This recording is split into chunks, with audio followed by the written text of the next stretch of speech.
Hello and welcome to Business Today. I am Siddharth Zarabi, and with me today the newly appointed President of Industry Body CII, Mr. Sanjiv Bajaj, also well known as the CMD of one of India's largest NBFCs, Bajaj Finserv.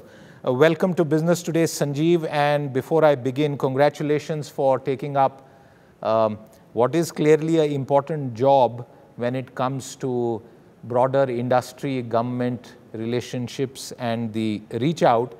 I want to begin by asking you about your own assessment of the economic situation that we are currently in. From February, when we had last heard you around the time of the budget, to now, things have changed quite a bit. What's your own assessment?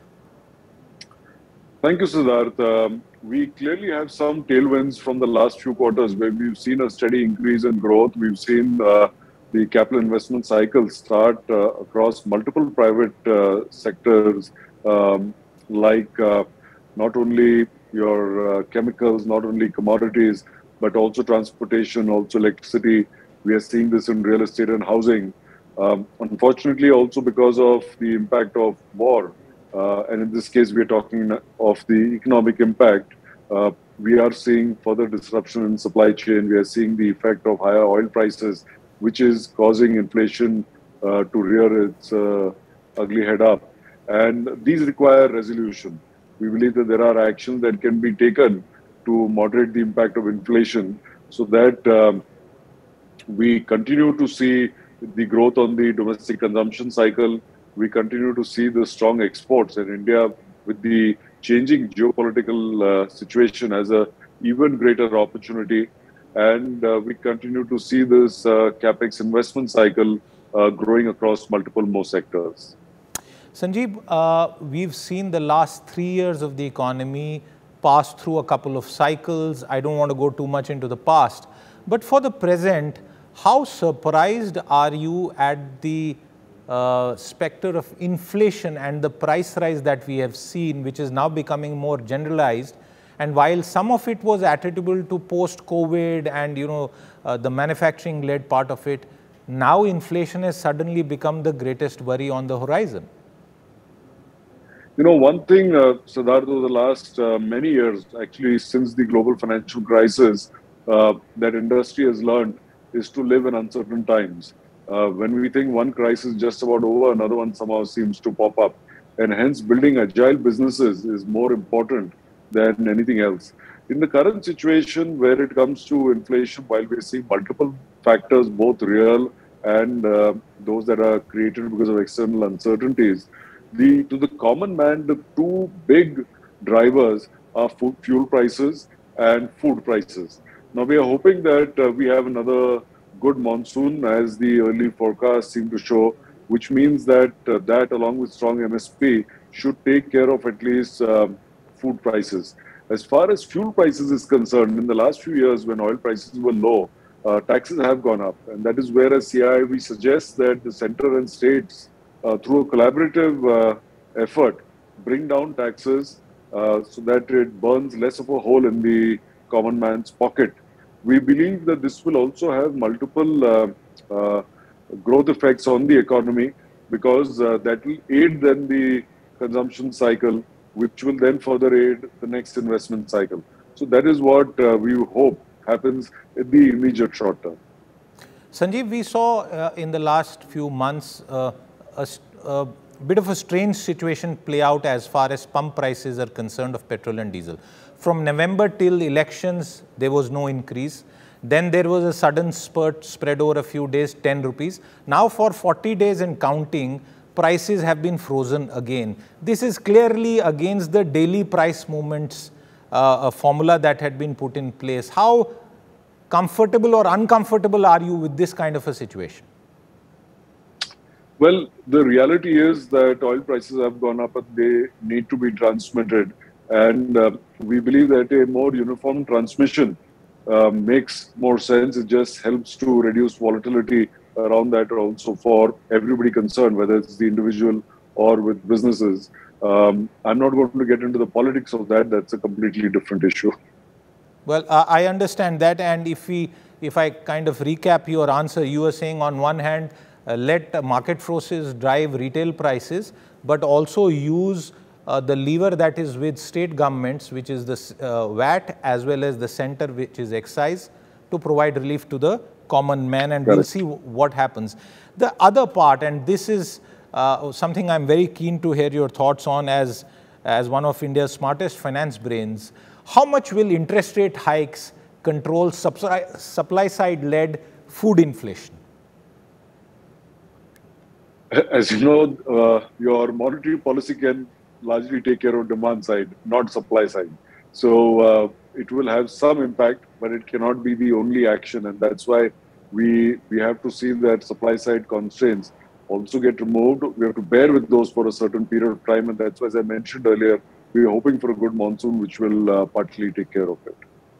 Sanjiv, can high interest rates play spoil sport with the recovery of which we had already seen good signs emerge?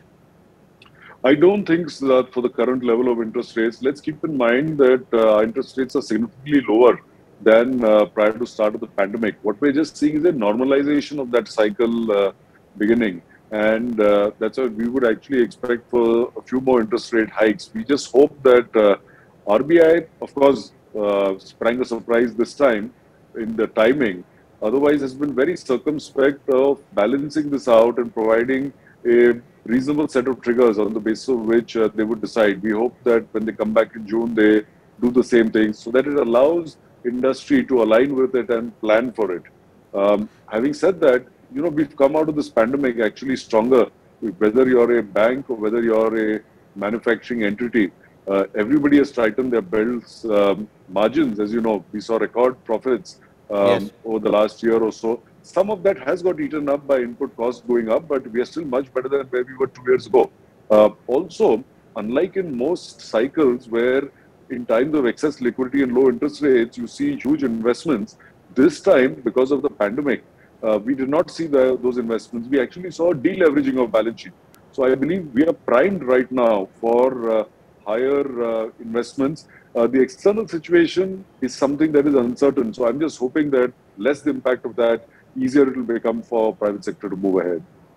Sanjiv, by Diwali, what would be the average interest rate on a rupees 30 lakh loan for purchasing a home? Okay, I don't have my calculator right now. It also depends on tenor. But let's put it this way. If you look at homes over the home purchases over the last 4 or 5 years, one, we had seen very large capacity coming up about 4 or 5 years ago. So till a year ago, you saw no new capacity. If at all net, it was reducing. That cycle is starting up again. Also, unlike in the West, for almost for 90% Indians, buying a home is a primary purpose of living in there. It's not an investment asset and speculation around that. And hence, even if rates were to go up to some extent, as you know, these are floating rate loans. That's why in the last few years, homeowners have benefited from that. They will pay a little bit more. But in the net, we must encourage more construction of homes, get more people to buy homes. That not only provides them security, it's also a huge employment driver in our country. Would I be correct in saying that the era of relatively lower interest rates for home loans for the middle class ticket size is an era that is now fast getting over? Correct. That cycle is turned now. But keep in mind that segment of customers is the lowest risk segment in the country, and that's why you will see competitive pricing over there from lenders. It is in the consumer segment the best asset to lend to. So I would see some increases over there, but to the best quality customers, it will not be very significant. Sanjiv, what's happened to the affordable housing story? I ask you this because if you were to pick up any newspaper in the last 6, 7, 8 months, all you see is multi-crore apartments across India, the higher end luxury apartments and those that would not at all be called affordable housing. Has the economic downturn, have job losses, post-COVID pressure on wages, has that led to a dip in the affordable housing segment? I think it's more a issue of timing. Till a year ago, you didn't hear of the more expensive apartments being sold. There was stagnation over there. There was price correction. The last 3 or 4 years, one has actually heard a lot more on the affordable side. So there will be these ups and downs that are there. Plus, as you know, within the housing finance business, there have been some casualties, some reorganization of businesses. And Yes. as more capital comes back into that business, you will once again see tailwinds coming in. That would be good news. The tale of two Indias, Sanjiv, and outside balance sheets. We've seen the pandemic throw in stark relief the fact that in some ways, those who are well off have continued and managed to perhaps become even more well off. And we have seen a lot of economic stress on the other side. As an industrialist, as someone who employs so many people, what do you think is really happening on the ground? I would actually say in this case, it's a tale of two Indias, as in the informal sector and the formal sector, rather than the rich and other than, you would say, upper middle class. Because the formal sector really did not lose jobs.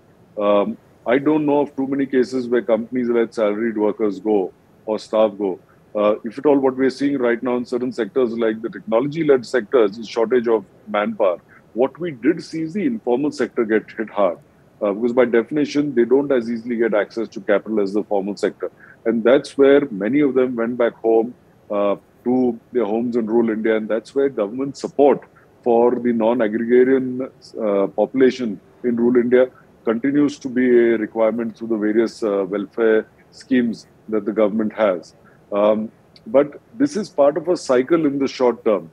In the long term, there is always the hope that everybody moves up, and that has to be the direction both of the government and of the private sector, not only of the government, because eventually we are one country, and within that we are not two Indias, we are 1,000 Indias, but we have to take every of those 1,000 Indias with us as we go ahead. One final question for you today, Sanjiv, and this is to do with the broader macroeconomic environment and the political environment. 1991 was a new deal, and we saw the fruits of that last us for 3 decades. Would you agree that this is time for a new deal to build on what is now clearly an opportunity for India, given what is happening globally, deglobalization, new trade agreements, bilateral trade compared to world trade? What would you call on that front? Very much so. See, the last 10 years has seen us primed across competitiveness, quality, availability of capital, significant improvement in our own infrastructure for ease of doing business. But we need to continue to focus on each of these areas and get even better. And this is something that CII, we are working with the government, we are working with industry, with continuous interaction, and we have a very proactive government, I must say, in this area, because the world is opening up for a new manufacturing hub. And India, with its young population, educated population, and one that increasingly will need more and more jobs, and also competitively priced, is in an ideal situation to grab this. But we must also keep in mind that the window will not stay open for too long. Other countries, even smaller ones than us, are preparing fast. And this is something that must be topmost on everybody's agenda. Absolutely. And I wish you all the very best for your agenda at CII, Sanjiv. Hope to catch up with you once again. Once again, thank you very much for your time with us on Business Today. Thank you, Siddharth.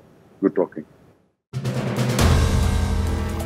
If you like the video, do like, comment, share and subscribe.